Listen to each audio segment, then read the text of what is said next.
bonjour à tous. Alors aujourd'hui, je reçois du monde pour Dernier Jugement avec un S. Alors, il y a Grégoire qui a écrit la pièce et qui joue dedans. Il y a David qui a mis en scène, Hélène et Yves qui jouent également. Et ils vont nous présenter la scène, où ça se joue, quand. Dites-nous tout. Alors, la pièce se joue tous les jours au théâtre d'Optimiste à 14h55, sauf les jeudis, puisque les jeudis, c'est relâche. Voilà où ça se joue. Qu'est-ce que vous voulez d'autre comme information? C'est l'histoire L'histoire. d'un Alors, vas-y. avocat. C'est l'histoire d'un avocat qui arrive dans un nouveau lieu pour ce qu'il croit être une nouvelle affaire. Et il commence par me rencontrer. Je me rends compte assez rapidement qu'il n'a pas compris où il était. Parce qu'en fait, c'est une affaire qui le concerne totalement. Voilà, c'est lui l'objet de l'affaire et non pas nous. Nous, on est juste là, sans être avocat, mais on est quand même là. Pas pour prendre sa défense, d'ailleurs. Voilà. Et voilà, sans être avocat, il va devoir faire face à sa vie, à ses choix, à ses certitudes, faire face à lui-même. Il va... C'est une pièce sur la liberté. Ah bah voilà, il m'a piqué. Oui, oui. L'avocat va plaider sa cause auprès de ces deux-là en transformant l'heure du choix en joute oratoire. Et le verbe, il va tenter de se sauver grâce au verbe. Voilà. Et c'est évidemment, c'est une sorte de miroir que l'on tend au public en même temps. Et c'est difficile de se défendre avec le verbe face à moi. Alors, ma première question est pour l'un des auteurs de la pièce. Comment tu as eu l'idée de cette pièce, ce sujet? Alors c'est très facile et très simple, puisque l'idée principale et au cœur du spectacle n'est pas de moi. c'est c'est mon co-auteur qui m'a amené ce sujet-là sur un plateau. Lui n'avait jamais écrit pour le théâtre, ce qui n'est pas mon cas, et il savait très bien qu'en me donnant ce projet-là, il y avait moyen qu'on collabore ensemble, et effectivement ça m'a séduit. Et à partir de là, j'ai pas immédiatement, j'ai mis quelques temps, quelques mois, quelques années même, avant de me lancer pleinement dans ce projet d'écriture, qui est quand même assez dense et assez complexe. Et donc, je me suis nourri de certaines lectures, de certaines, oui, enfin c'est ça. Je me suis documenté, on va dire. Et ensuite, j'ai écrit de A jusqu'à Z le spectacle, parce que l'idée n'était pas spécialement incarnée avec des personnages qui n'existaient pas vraiment. Et donc là, il a fallu recentrer tout ça, lui rendre une forme dramaturgique et théâtrale. Et ensuite, bien sûr, que Thierry Dessouche, mon co-auteur, a relu tout ça, a fait des petits amendements, des ajustements, etc. Donc ça reste une coécriture, mais on va dire que l'idée principale est de lui et la construction de la pièce est de moi. Voilà. David, qu'est-ce qui t'a donné envie de mettre en scène cette pièce? Qu'est-ce qui t'a séduit? Bah, c'est un challenge. D'abord, il y a la thématique qui me plaît, donc je peux pas trop la dévoiler parce que je veux pas spolier tout simplement. Mais c'est une thématique qui me plaisait vraiment. Il y a puis moi dans mes choix des choix personnels et artistiques, en tous les cas, c'est aussi des rencontres avec, bien sûr avec un texte, mais aussi avec des gens avec qui j'ai envie de travailler. Et là, c'était déjà une aventure humaine qui déjà m'intéresse autant, quoi. Enfin voilà. Et donc voilà, l'addition de tout ça fait que voilà, je me suis retrouvé sur ce projet, quoi. Quel a été le principal défi de la mise en scène, sans Voilà, spoiler? non, oui, c'est ça. C'est sûr, hein? C'est toujours un peu compliqué. Il y a eu, on a fait pas mal de coupes de texte aussi. On a fait pas mal de coupes de texte. Je savais que j'avais un petit espace. On devait jouer dans un espace, donc voilà, oui. Mais avec comme il fallait un peu de scénographie. Oui, bah c'était un petit challenge, quoi. C'était assez marrant. D'abord au niveau du texte et puis c'est vrai au niveau de l'espace, quoi. C'était voilà. Et puis en effet la direction d'acteur de ces personnages, parce qu'on peut pas, comme on peut pas tout dévoiler, c'est essayer de trouver une référence à ces personnages-là, alors qu'on n'a pas de référence, ce sont que des personnages un peu imaginaires. Et donc de ces personnages-là imaginaires, comment les rendre assez humains, quoi. Voilà, tout simplement. Hélène et Yves, qu'est-ce qui vous a donné envie de jouer dans cette pièce? Quel a été l'argument de Grégoire? Le chèque. Ah. Bon, déjà, je rejoins aussi David sur le côté humain. En fait, moi, je connaissais déjà Yves. On a travaillé ensemble 2 fois. il y a 14 ans, il y a 7 ans. Donc là, on arrivait au point du cycle où il fallait travailler ensemble. Donc oui, moi, c'est Yves qui m'a proposé, enfin, qui leur a proposé que je vienne sur le projet. Donc déjà, j'étais contente de retrouver Yves. Dès la lecture, j'ai senti que je me sentais bien avec eux. Donc il y a la rencontre humaine. Après, oui, le texte, moi, il m'a intriguée tout de suite. J'ai adoré le lire. J'ai été captivée. Et ça m'a dépassée et j'ai adoré le lire et le relire et le relire pour découvrir des choses nouvelles. Et pareil, sur le plateau, c'est le genre de texte où on traverse et on redécouvre quelque chose à chaque fois. Et je continue, là, même pendant le festival, à découvrir des petites choses, des nuances. Et puis après, le thème aussi, hein, parce que ça questionne, c'est fort, c'est profond, tout en amenant beaucoup de légèreté. Et ça me plaît. Et Yves, alors, pourquoi cette pièce? Qu'est-ce qui t'a Pourquoi plu? Quand il... Oui. Non, pas du tout, parce qu'au début, quand il m'a envoyé le texte, je vais en reparler, mais quand j'ai lu la pièce, déjà, je lui ai répondu de suite en disant que la pièce me plaisait. Je l'ai lu d'un trait, ce qui est plutôt bon signe, comme je dis. Et puis, je pensais qu'il allait me proposer son rôle. Je pensais pas du tout qu'il allait me proposer ce rôle-là. Et donc, moi, j'aime bien les défis. Et comme c'est un défi, j'accepte tous les défis. Voilà. Tout en mystère et en énigme, sans dévoiler le contenu de la pièce, qu'est-ce que vous aimez chez votre personnage? Oh là, alors qu'est-ce que j'aime chez mon personnage? Je vais dire tout. À la fois ce côté décalé et en même temps très présent. Et oui, tout, j'aime tout chez ce personnage parce qu'il est complexe. Et plus il y a de complexité, plus c'est intéressant à jouer et à chercher des choses. Et puis là, faut aller chercher loin et haut. Voilà. Et c'est ce que j'essaie de faire. J'espère que mon metteur en scène est content. Moi, j'aime bien, j'aime le côté joueuse de mon personnage. J'aime tous les doubles sens. Et je prends beaucoup de plaisir à jouer là-dessus. Et puis après, les différentes couleurs, le côté, c'est comme s'il y avait un côté qui se craquelait, un côté humain qui arrivait plus, une évolution du coup d'autres couleurs dans le personnage, quelque chose de plus vulnérable. Et voilà, ça me plaît de traverser toutes ces couleurs. Bah, en ce qui me concerne, c'est le personnage, qui est, je pense, le plus humain, celui auquel, les spectateurs, enfin, vont s'identifier le plus forcément. Et c'est un peu le lien, on suit. Et j'aime être un peu ce fil rouge, Oui. et avec beaucoup de, il y a sur le rôle Yves. Yves. Oui, non, mais le personnage. Enfin, je vais pas le dire.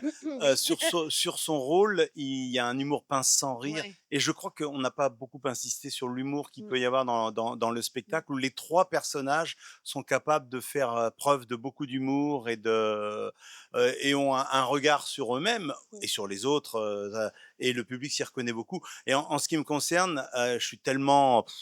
je démarre avec une espèce d'arrogance, une certitude un peu trop marquée certainement, et c'est assez jouissif de progressivement perdre ses repères et de jouer la personne qui est ébranlée et qui se fragilise de plus en plus au fur et à mesure que le spectacle avance, même s'il joue son va-tout et même s'il reprend du poil de la bête à un moment donné, il reste...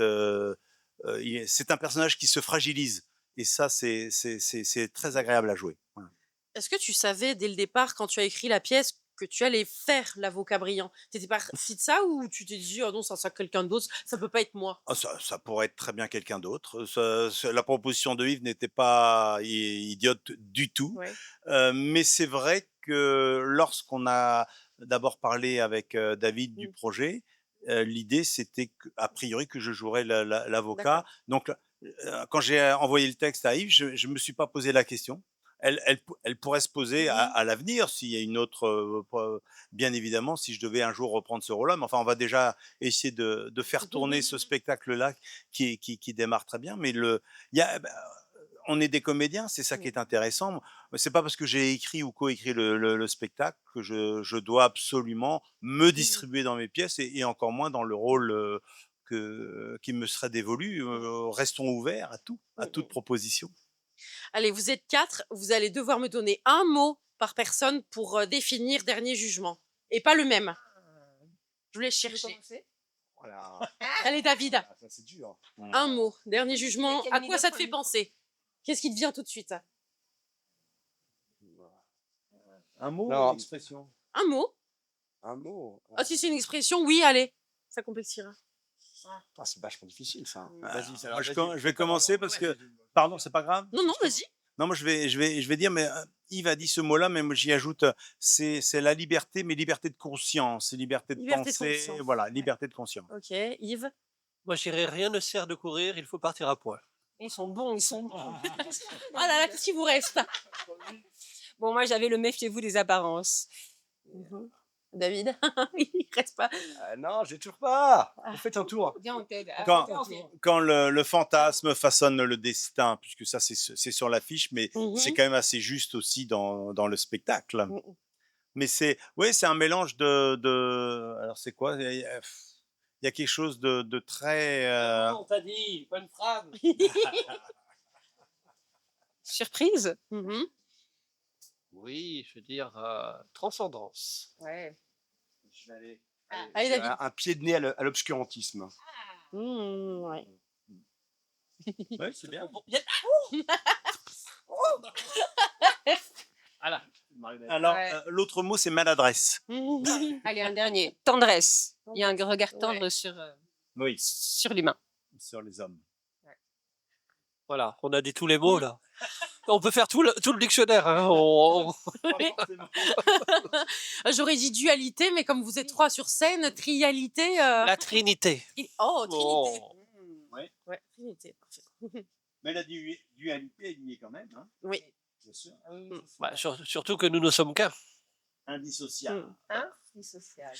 Est-ce que c'est la première fois que vous vous retrouvez tous les quatre sur un même projet comme ça, sur scène, ou que ce soit par l'écriture, la mise en scène, le jeu? Alors Hélène, non, on s'est déjà croisés. Tous les deux, ouais. Oui. Nous, on s'est déjà croisés. David, non, j'ai jamais travaillé avec David et c'est un vrai plaisir. Je le reconnais. Hein. Je lui ai dit de toute façon. C'est un aveu que je fais. Non, c'est un très bon metteur en scène, très agréable de travailler avec lui.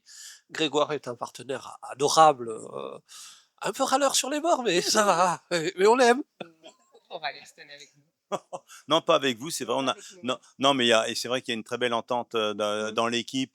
Il y a pas ce plaisir-là, il est immense. Je pense que ça fait quand même pas mal d'années que je monte des projets, enfin nous tous d'ailleurs, mais j'ai rarement été aussi bien entouré. Mm. Il n'y a pas de guerre d'ego, il n'y a pas de lutte d'influence, de pouvoir. On est là pour un projet commun, collectif. On s'amuse énormément. Et alors déjà, bien sûr, au plateau, ça se ressent, mais c'est vrai que le regard que David porte sur la manière dont on a travaillé, parce que ça fait quand même un petit moment qu'on est sur le projet, c'est un regard aussi plein d'humanité, plein de bienveillance toujours, avec une exigence. On arrive en fait, c'est vraiment ça. On a été sérieux dans tout ce que l'on a fait, mais sans jamais nous prendre au sérieux, sans jamais nous fixer des pressions inutiles. La seule contrainte, c'est d'être le mieux possible au plateau, dans la globalité du spectacle. Il y a un nom qu'on n'a pas cité, et avec un personnage supplémentaire, qui est la musique. Il y a une création musicale de David Richard qui accompagne tous les moments forts du spectacle. Et pareil, il s'est greffé dans l'équipe avec une facilité. Ça a été c'est bizarre de le dire, mais un bonheur permanent, même parfois dans le doute, parce que quand on crée, on est toujours dans le doute. Ça n'empêche qu'on n'a jamais perdu ça comme objectif, de garder ce plaisir à nous retrouver, à bosser et à jouer ensemble. Oui, je rebondis sur la musique. Il est arrivé assez tôt dans le projet et pendant qu'on était encore même au travail à la table, il a commencé à créer les musiques. Ce qui a beaucoup inspiré, enfin moi en tout cas pour mon personnage, ça a beaucoup inspiré de choses, même dans la manière de bouger ou certaines chorégraphies. Et j'en profite pour rebondir sur la personne qui nous a accompagnés pour les chorégraphies, la chorégraphe Angeline Boissière, avec qui on a partagé des beaux moments et qui a apporté beaucoup. Puisqu'on est en train de citer tout le monde, très juste, il y a une robe magnifique que porte sur scène. Non, c'est bien Hélène que je montrais du doigt, et c'est Laura Drey qui a fait une très jolie robe.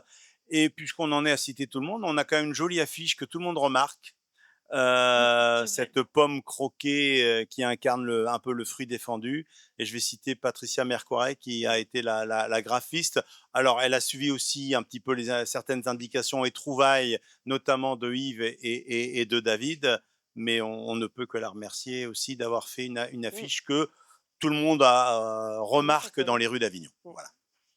Alors, le plus râleur, c'est Grégoire. Donc, je garde le micro. J'ai compris. Qui c'est qui a le dernier mot dans l'équipe, dans les 4 là? Moi, c'est David, c'est le metteur en scène. Oui, enfin, ça dépend pourquoi. Dans la direction de jeu, oui, voilà. Mais Au il y a pas de... quotidien, Non, mais la on n'est pièce. pas. Après, on vit pas en coloc, hein, donc donc non, il y a pas de hiérarchie particulière. Enfin, je veux dire, non, il y en a pas un qui prend le dessus. On a chacun, je pense qu'on a chacun notre rôle, quoi, tout simplement, quoi. Mais en fait, on a chacun notre rôle, ça je suis 100% d'accord.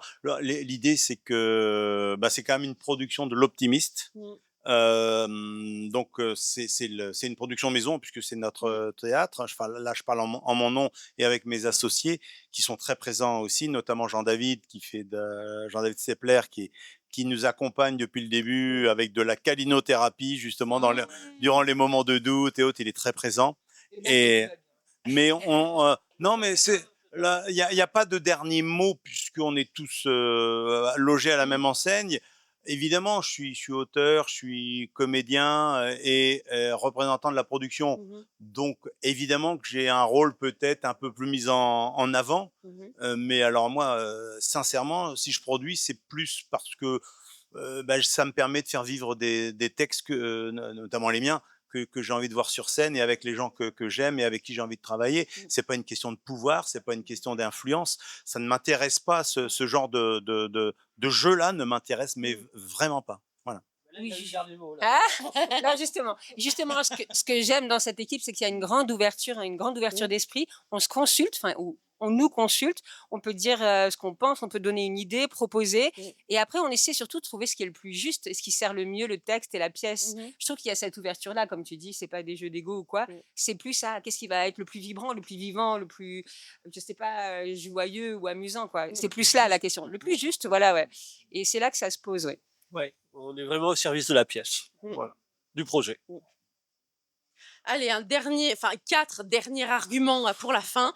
Pourquoi, selon vous, faut-il venir voir Dernier Jugement? Pourquoi faut-il venir le voir? Donc 4 arguments, vous êtes 4. Alors, un argument chacun. Ouais, allez. Pourquoi il faut venir le voir? D'abord Selon parce toi. que c'est une pièce à la fois avec beaucoup d'humour et de fond. Et le fond, on en a besoin. Hélène? Moi, je trouve que c'est des questions c'est chouette de se poser ces questions-là dans le plaisir, quoi. Voilà, sans se triturer trop, mais que ouais, ça fait partie de la vie. Autant se les poser maintenant, toutes ces questions, quoi, pour justement mieux vivre. Grégoire? Oui, pour peu qu'on se laisse porter par le spectacle durant la représentation, qui demande sans doute un minimum d'attention parce que le texte est assez dense, c'est une invitation à la réflexion, mais mais l'air de pas y toucher, faut pas exagérer parce que une nouvelle fois le texte est bien présent, mais c'est une invitation à essayer de donner du sens à sa vie, à se poser les bonnes questions sur nos choix de vie. On peut porter un regard, qu'il soit dans le rétroviseur ou devant nous, sur ce qui fait de nous des humains qui sommes sur Terre. Qu'est-ce qu'on fait là?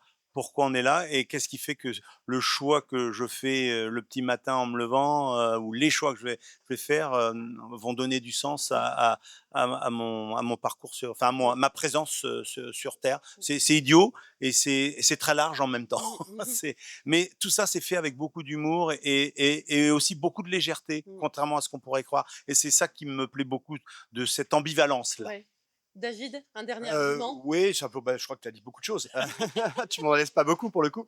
Non, il y a quelque chose il y a dans ce spectacle quelque chose, dans ce texte, quelque chose d'universel. Et c'est ça qui me plaît, en fait. Je pense que ça pourrait être traduit dans plein de langues. Ça nous touche tous. Et c'est interculturel, quoi. Voilà, tout simplement. Cette universalité-là qui me plaît. Et voilà, c'est ça, voilà. Ça serait le mot voilà, le Mhm. mot qui qualifierait pour moi vraiment ça. Universalité. Voilà. Eh bien, merci à vous quatre. Un dernier mot? Non, ce que je veux dire, c'est que l'universel, c'est moi, là, je parle en tant Mhm. qu'auteur, c'est toujours ce que j'ai voulu mettre dans mes textes. Si c'est trop dans la temporalité du moment, ça ne m'intéresse pas Mhm. forcément.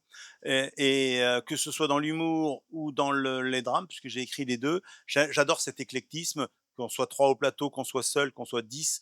J'adore passer d'un univers à l'autre, mais j'ai gardé toujours ça en tête, ce côté un peu universel. Mhm. Et il y a toujours dans les drames de l'humour et dans mes comédies une partie un peu plus Mhm. dramatique, ce qui explique que parfois on a du mal à mettre une étiquette. On parlait de liberté tout à l'heure, eh ben, en voilà une de Mhm. liberté, d'écrire ce que l'on a envie d'écrire. Et moi, je vais rajouter une question piège. Seriez-vous assez fous tous les quatre pour retravailler sur un projet dans l'avenir? Bah oui, Tous hein. les quatre, ouais. Est-ce que vous repartiriez sur un projet tous les quatre? Moi, l'idée me plaît. Moi, oui, oui, oui, oui. Sur autre chose. Tu prends ton rôle, tu prends le mien. Oui, bah quand Une autre non, bah, pièce? bien sûr, quand ça se passe bien, on a envie de continuer la colo, quoi. Hein. Il y a un petit côté colo, quoi. Mais il est déjà écrit, hein. Ah. Bon, bah, c'est bien, c'est un scoop, on vient de l'apprendre. Merci beaucoup à vous quatre.